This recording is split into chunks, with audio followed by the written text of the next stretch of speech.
누군지 아시는 분? 한 분도 안 계세요? 모르겠어요, 진짜? 근데 아시는 분들이 책 들으려고 했는데? 한 분 아시는 아이돌 다 던져보세요. 세상에. 얘가 진호고요. 정한이고, 우지고, 조시와, 승관 알 몰라요? 버론, 준, 도겸, 호시, 에스쿱스, 원우, 디에잇, 얘가 민규. 제가 보기에 이 사이의 복잡한 문제 우리는 못 풀어요. 그 구조 안에 우리가 당사자가 돼 있고 막 엉켜있기 때문에 오히려 모든 걸 단순하게 그들의 관점으로 볼 수 있는 아이들한테 물어봐야 된다고 생각을 해요.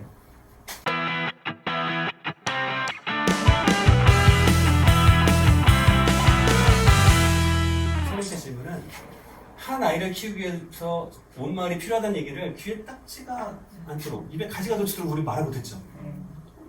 모든 사람들이 당연하다고 얘기할 때 우리는 의식을 시작해야 돼요. 진짜.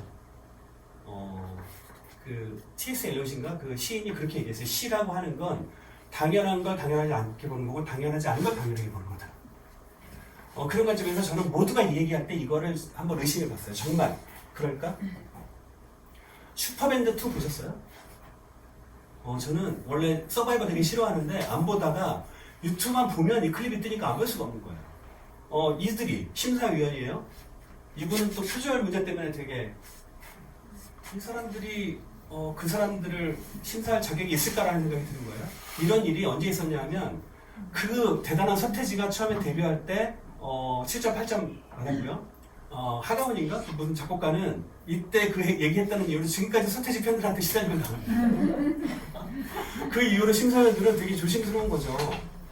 지금 우리의 질서는 나보다 우월한 진화된 종족을 우리가 심사하고 가두고 있는 거예요. 교육이 그렇고요. 저는 이 공연을 한번 봤으면 좋겠어요. 제가 이제 유튜브에서 처음으로 딱 본 건데 정말 이걸 보고 굳이 착해에 빠질 필요는 없지만 우리가 인성교육을 얘기하죠. 아이들한테. 우리가 그걸 얘기할 자격이 있는지 모르겠지만 아이들한테 착하게 살라고 얘기해요. 그거에 대해서 아이들의 노래로 응답하는 거예요.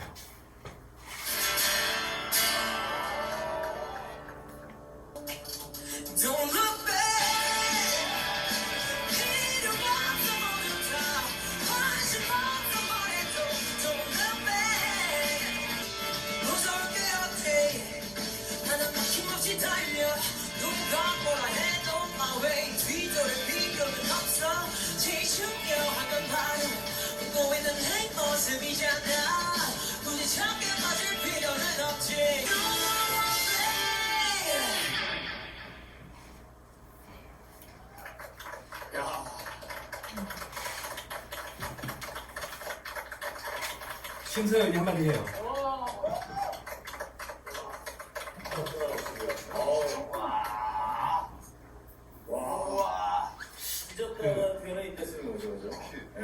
예전에 그 샤르트르라는 철학자가 노벨상에다 무슨 상을 받는데 상 받기를 뭐겠어요?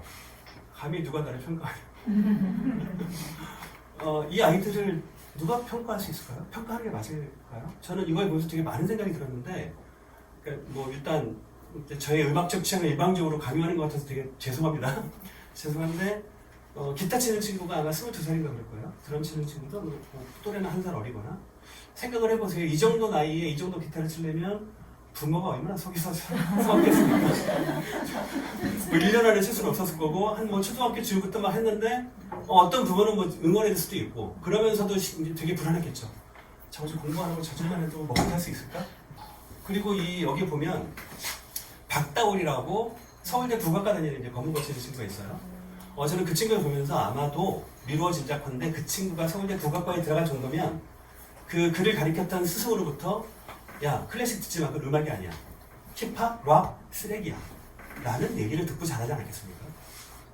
근데 자기 주변에는 다 락을 하고 힙합을 하고 그런 친구들이 있는 거예요. 그런 아이들끼리 연대하고 콜라보해서 새로운 미래를 개척하고 있어요. 그걸 감히 누가 평가하겠습니까? 사고가 신사라는 토건가 신토? 이거 보시면 고개 끄덕거리는 분들은 다 연식이 되시고 저는 이걸 보면서 마지막에 하사관이 계급장을 달아주면서 경례를 붙이죠. 저는 우리가 사는 이제 후대 애들한테 해야 될 어떤 태도가 이런 게 아닐까. 교육의 태도가 이래야 되는 게 아닐까. 마을에서 아이들을 보는 관점과 태도가 이래야 되는 게 아닐까. 우리의 경험으로 하찮고 비루하고 자격이 없고 뭔가 뭐 할 수 없는 애들을 그냥 이렇게 보는 게 아니라 우리가 지금까지 열심히 살았지만 하지 못했던 것들, 그런 것들을 풀 수 있는 존재들로 바라봐야 되는 게 아닐까라는 생각이 드는 거예요. 세상은 변하지 않으려고 하는 구심력, 그리고 이 세상을 억대시키고 변하려고 하는 원심력이 만나서 그 균형에 이제 이 세계가 존재해요. 과거까지는 그랬어요. 근데 지금은 세상은 여기 있는 것 같아요. 2016년인가 7년 기준으로 17제타바이트라는 정보가 생산된대요. 그 정보의 양을 초월환산하면 1초에 28만 편의 영화가 만들어지고 있는 거예요. 농경의 시대의 관점이 우리는 아직도 남아있는 거죠. 경험이 반복됐어요. 지금은 정보가 계속 확장하고 있어요. 그리고 예측 가능했죠. 초창기의 역사가 미래를 예측하는 거는 그 나라를 지배하는 왕의 수명을 측정하는 거였대요. 봄에 씨를 뿌리면 이게 가을에 열매를 맺을 거라는 확신이 없이 어떻게 농경을 시작했겠어요. 그런 확신이 우리의 유전자에 녹아져 있는 거고요. 그렇지만 지금은 그런 시대가 아니니까 확신보다는 의심을 해야 되는 시대인 것 같아요. 다시 한번 질문하겠습니다. 하나를 키우면 온 마을이 필요할까? 마을이 아니라 저는 우주가 있어도 감당하지 못하는 존재가 우리 아이들이라고 생각을 합니다. 진짜로. 부모와 교사에 이어서 마을이 또 꼰대로 아이를 돌리는 게 아닐까? 스스로 성찰을 봐야 돼요. 스카이캐슬에 보면 예빈인가? 이 엄마가 아이를 서울대 의대에 보내려고 온갖 막 하죠. 그러다가 우주라는 아이가 누명을 쓰고 빨리 들어가 있는데 진실을 알아요? 말을 못하고 있는 거야. 예빈이가 학원을 안 가고 집에서 놀고 있어요. 엄마가 짜증이 나는 거예요. 왜 학원 안 가? 학원은 뭐해? 언니처럼 시험지 빼돌려가지고 공부하면 되는 거예요. 그 말을 듣고 엄마가 자각을 하는 거죠. 내가 무슨 짓을 했는지. 제가 보기에 이 사회의 복잡한 문제 우리는 못 풀어요. 그 구조 안에 우리가 당사자가 돼 있고 막 엉켜있기 때문에 오히려 모든 걸 단순하게 그들의 관점으로 볼 수 있는 아이들한테 물어봐야 된다고 생각을 해요. 저는 정말로 우리 아이를 키우면서 그런 생각을 했습니다. 누가 누구를 키우는, 우리가 아이를 키우는 걸까? 저는 우리 아이가 저를 키웠다고 생각해요. 제가 우리 아이가 자기의 상처를 내가면서 원곡을 정하지 않았다면 몰랐을 거예요. 이 사회의 모습에 대해서. 근데 그 안을 이해하면서 제가 지금은 그런 생각이 들어요. 애플워치를 사지니까 그런 생각이 드는 게 아니고 그런 생각이 드는데, 누군지 아시는 분? 한 분도 안 계세요? 모르겠어요 진짜? 근데 아시는 분들이 책 들으려고 했는데 한 분 아시는 아이들 다 던져보세요. 세상에. 얘가 진호고요, 정한이고, 우지고, 조시와, 승관 날 몰라요? 버론, 준, 도겸, 호시, 에스쿱스, 원우, 디에잇, 얘가 민규. 우리 둘째 딸의 목표가, 지난 여름방학 때 목표가 저를 여기에 입덕시키는 거였어요. 그래서 같이 예능을 보고, 제가 큰 딸은 엑소를 좋아해서 엑소 이름을 다 외웠거든요. 근데 열심히 외웠는데 갑자기 그 방탄으로 파격하는 바람에 제가 가다가 근데 끝까지 안 놓치려고 제가 또 딜을 했죠. 야, 내가 이거 다 외우는 대신에 너는 아빠가 좋아하는 레드제플린을 외워줘. 책이 물고 있는데 진짜 몰라요? 세븐틴. 네? 세븐틴. 예. 박수 한번 그 정보가 있는데 우리가 경험한 정보, 우리가 좋다는 정보만 정보가 아니라 사실은 이 사회에 존재하는 모든 정보에 대해서 가치 없이 우리가 바라볼 수 있어야 돼요. 위기를 걷어내고, 아이고, 제가 뭐 잘못한 건 아니죠. 두 번째 또 오실 거죠.